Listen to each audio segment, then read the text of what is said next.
मारे जा रहे हैं। आज कल की वीडियो है, 3 गैर मुस्लिम लड़कों ने मिल करके कॉलेज से बच्ची को बुलाया और उसको मार करके स्कॉर्पियो में ले गया। 3 दिन रेप किया और रेप करने के बाद उसके जिस्म को सरेआम ले आकर के फेंक दिया। आए दिन ये खबरें आ रही है।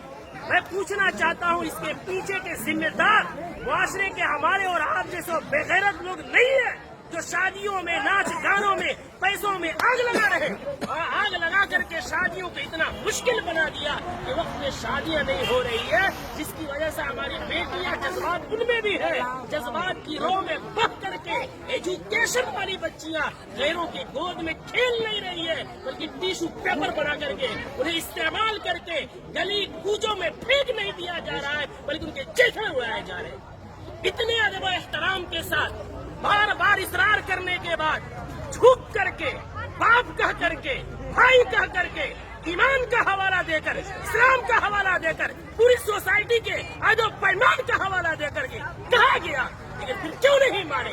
जुर्रत की बात है, हिम्मत की बात है। आखिर वो हिम्मत आई कहाँ से कि पूरा मुआशरा बाइकाट कर रहा है? आप नाच ला रहे हैं, चौक पे नचा रहे हैं, पूरा बस्ती इस गुनाह से बचना चाहता है।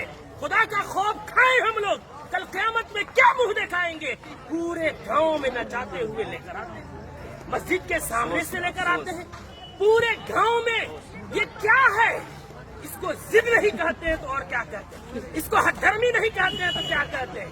कौन है वो मौलवी, कौन है वो आलिम दीन जिसने कुरान और हदीस पढ़ा है और इतनी सख्ती से मना करने के बाद उस मजलिस में, उस शादी में नाच गाना हो और वो निकाह पढ़ाए, उसका कुरान और हदीस इजाजत देता है? मैं तो एहतराम करता हूँ कि इन्होंने पहले ही जो हमसे मोहब्बत और शफकत के साथ इकरार किया है। कौन है ऐसा जो जिस मजलिस में नाच हो रहा हो, जिस स्टेज में वेशियों का धंधा चल रहा हो, जिस स्टेज में खड़ा हो करके बहनों के पांव में घुंघरू बांधा जा रहा हो, उनके सरों से दुपट्टे खींचे जा रहे हो, जिस निकाह जो इबादत है उस इबादत के अंदर मुआशरे के लंगे और लुफंगे और लवंडे औरतों के पीछे तालियां बजा रहे हो, वो निकाह में किस मौलवी का इल्म इजाजत देगा निकाह पढ़ाने का?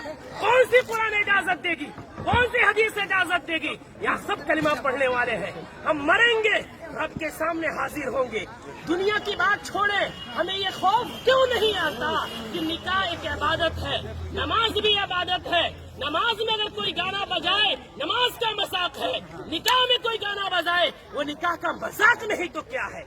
जो मौलवी कुरान की आयत पढ़ेंगे उनका मजाक नहीं तो क्या है? हदीस पढ़ेंगे उनको पैरों की ठोकरों में रखना नहीं है तो क्या है?